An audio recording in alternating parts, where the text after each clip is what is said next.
ये क्लास 10 का ऑब्जेक्टिव है, ये क्लास 10 का ये ऑब्जेक्टिव है। बुक है तो ये जियोग्राफी है। कौन सा बुक है? ये जियोग्राफी है। जियोग्राफी में चैप्टर 6 है। कौन सा है? चैप्टर ए 6 है। चैप्टर 6 है। तो इस चैप्टर 6 में ऑब्जेक्टिव कंप्लीट करेंगे। ये कम ही ऑब्जेक्टिव है, सबसे कम ऑब्जेक्टिव है। तो इसमें ऑब्जेक्टिव सिर्फ 8 हुआ है। कितना है? 8 गो है ऑब्जेक्टिव। तो कंप्लीट करेंगे। तो पहले बुक पढ़ लेना बच्चों, उसके बाद इस वीडियो को देखना। तो स्टार्ट करते हैं और फास्ट करेंगे। बताओ तो चैप्टर का नाम है मानचित्र अध्ययन। बताओ ऊंचा वक्ष प्रदर्शन के ऊंचा वक्ष प्रदर्शन के लिए हास्यूर विधि का विकास किसने किया था?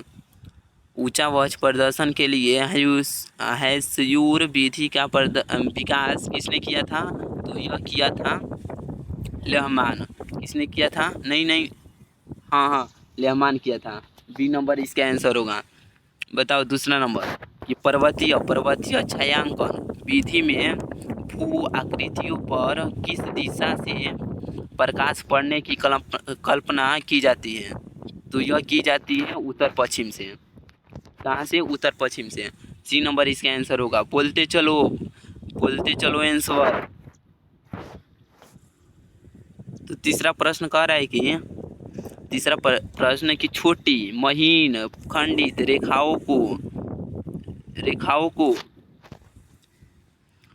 को ढाल की दिशा में खींचकर ऊंचा वक्ष प्रदर्शन की विधि को क्या कहा जाता है?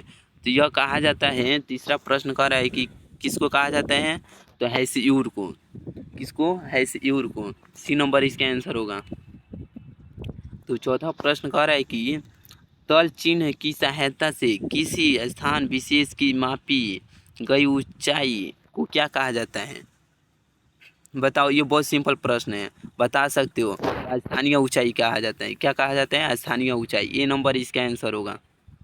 तो इसमें 5वां प्रश्न कह रहा है कि स्तर रंजन विधि के अंतर्गत मानचित्रों में नीले रंग से किस भाग को दिखाया जाता है? किस भाग को दिखाया जाता है?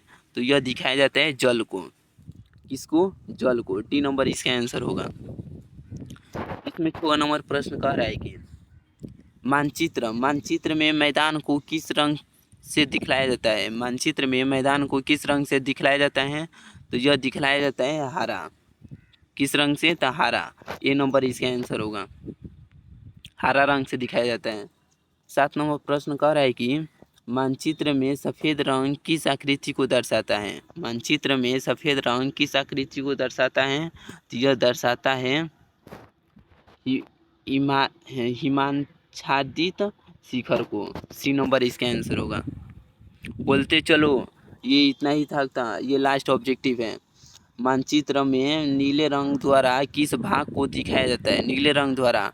तो ये नीले रंग द्वारा जल को दिखाया जाता है। डी नंबर इसका आंसर होगा। ये दोबारा प्रश्न आ गया। तो ये जियोग्राफी का ये लास्ट चैप्टर है। चैप्टर नंबर 6 तक था जियोग्राफी का। तो ये लास्ट चैप्टर है। चैप्टर 6 कंप्लीट हो गया। और इसके आगे कंप्लीट करेंगे। जियोग्राफी समझो कि ख़त्म हो गया। जियोग्राफी का ऑब्जेक्टिव कंप्लीट। इतना ही ऑब्जेक्टिव था बिहार बोर्ड का। इसी में से आएगा। नहीं देखे हो, जो लड़का नहीं, जो बच्चा नहीं देखा है, वीडियो को जाकर देख लेना। जियोग्राफी का सारा ऑब्जेक्टिव है। चैप्टर बाई चैप्टर है ऑब्जेक्टिव, पहले देख लेना। सारा इस चैनल पर मिलेगा। तो चैनल को सब्सक्राइब करके रखे रहना और इस वीडियो को लाइक कर लेना। तो मिलते हैं इसके नेक्स्ट बुक में।